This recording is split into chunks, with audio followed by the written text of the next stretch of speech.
소리소리 논평, 국정농단 공범들 자기들 살자고 탄핵하고는 사면 안 하면 보복하겠다. 대통령이 희망을 논하면 왜곡된 절망으로 덮으려는 국민의힘과 언론들. 지난 18일 그 어느 때보다도 암울했던 코로나라는 혹한을 극복하고 우리 대한민국이 포스트 코로나 시대의 주역으로 거듭나야 한다는 비전을 제시한 대통령의 신년 기자회견이 있었습니다.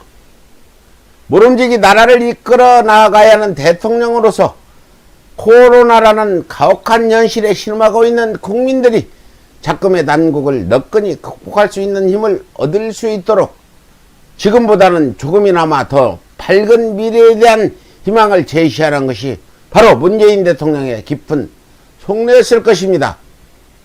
하지만 아니라 다를까 집어릇 개 못 준다고 국민의힘을 비롯한 수고 언론들은 대통령의 답변 토시 하나까지 일일이 문제 삼으며 왜곡시키고 폄하함으로써 대통령이 제시한 희망을 왜곡된 절망으로 좌절시키는 만행도 모자라 심지어는 이명박근혜 사면 논란을 두고는 감히 대통령의 협박을 일삼아 국민들의 분노가 빗발치고 있는 실정입니다.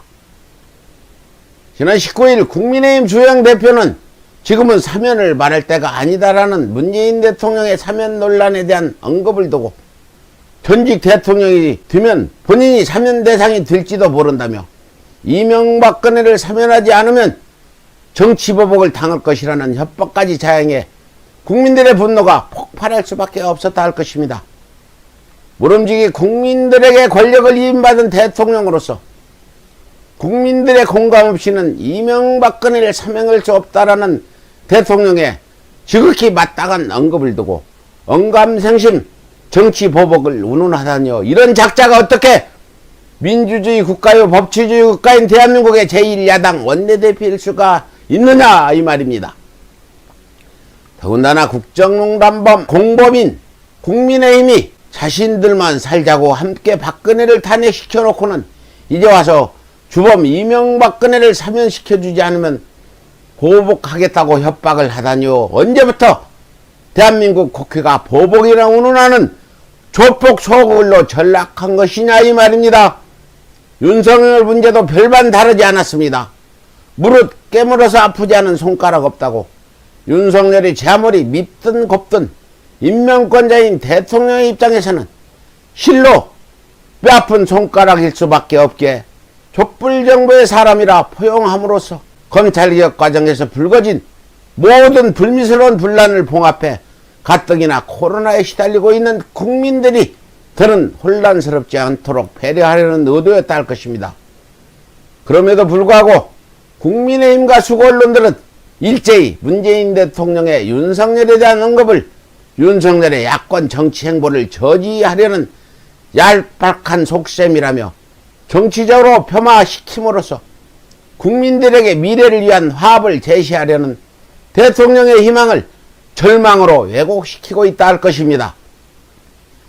양부모 학대로 불거진 입양 문제도 매 한 가지였습니다.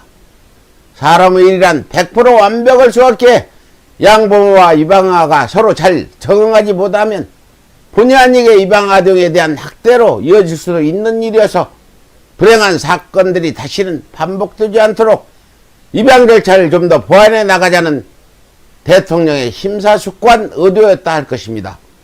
하지만 국민의힘과 수고 언론들은 정치적 공격을 목적으로 대통령의 고뇌가 담긴 전후 사정은 모두 잘라버리고는 입양아 학대에 대한 그 어떤 대안도 없이 오로지 입양아동을 바꾼다는 단편적인 언급만을 왜곡 해석해서는 정쟁화시키려 하고 있다 할 것입니다.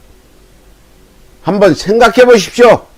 입양 부모가 제 아무리 좋은 의도로 입양을 선택했다 한들 양육 과정에서 여러모로 서로 잘 적응하지 못해 심적으로 부담을 떠안게 된다면 입양 부모와 아동 모두 불행해질 수밖에 없는 것은 불을 보듯 뻔한 상황에서 이를 방치한다면 결국 제2, 3회 입양 학대 사건은 끊임없이 발생할 수밖에 없다 할 것입니다. 그럼에도 불구하고 국민의힘과 수고 언론들이 입양아 학대를 방치할 수 있는 그 어떠한 대안도 없이 도시 하나하나 트집을 잡아 오로지 정쟁의 도구로 이용을 한다는 것은 나라야 망하다 말든 국민들이야 죽든 말든 정권만 탈환하면 된다는 간악한 정치적 음모일 수밖에 없다 할 것입니다. 이상 서울의 소리 논평을 마치겠습니다.